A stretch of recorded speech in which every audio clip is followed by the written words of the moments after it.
Deuteronomy 4:44. V'zot ha-Torah, asher sam Moshe, lifnei b'nei Yisrael. Now in this context, we come up to a heading of the next major part of the book of Deuteronomy that runs all the way from chapter 4 through the end of chapter 28, and it has a few subparts. And we read, "Now, this is the instruction which Moses placed before Israel, the sons of Israel." We can briefly look at Psalm. Now this only has two root letters showing, Sin and Mem.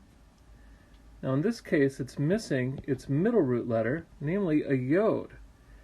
That is, this is a hollow, so named because the middle root letter is either a Vav or a Yod and drops off in many constructions like this one.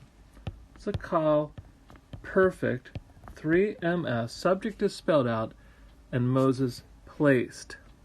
Now it will be helpful for us to compare the heading in 444 with the one in 1.5 and 6.1, two other headings earlier in this book.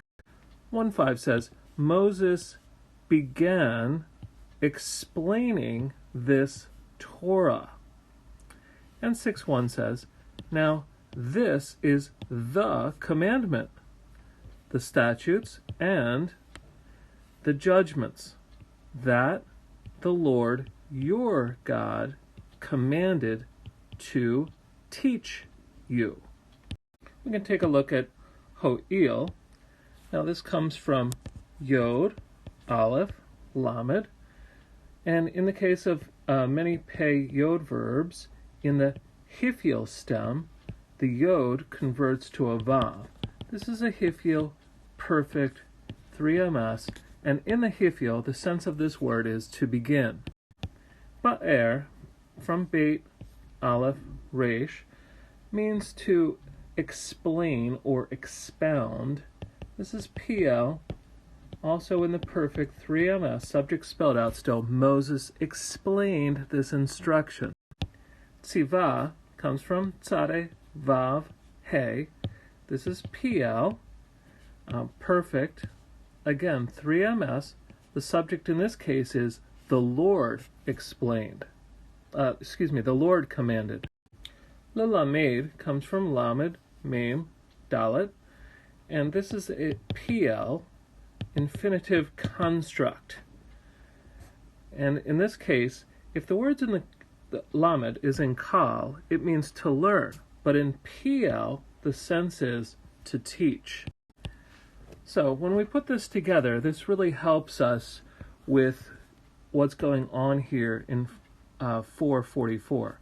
The general purpose of Deuteronomy is to explain. So not just recite the same thing over again, but Moses is applying these things to the people who are ready to cross the Jordan and enter the land. Again, in 6.1, that starts really the command and then the rest of the Torah collection. The purpose, again, is to teach.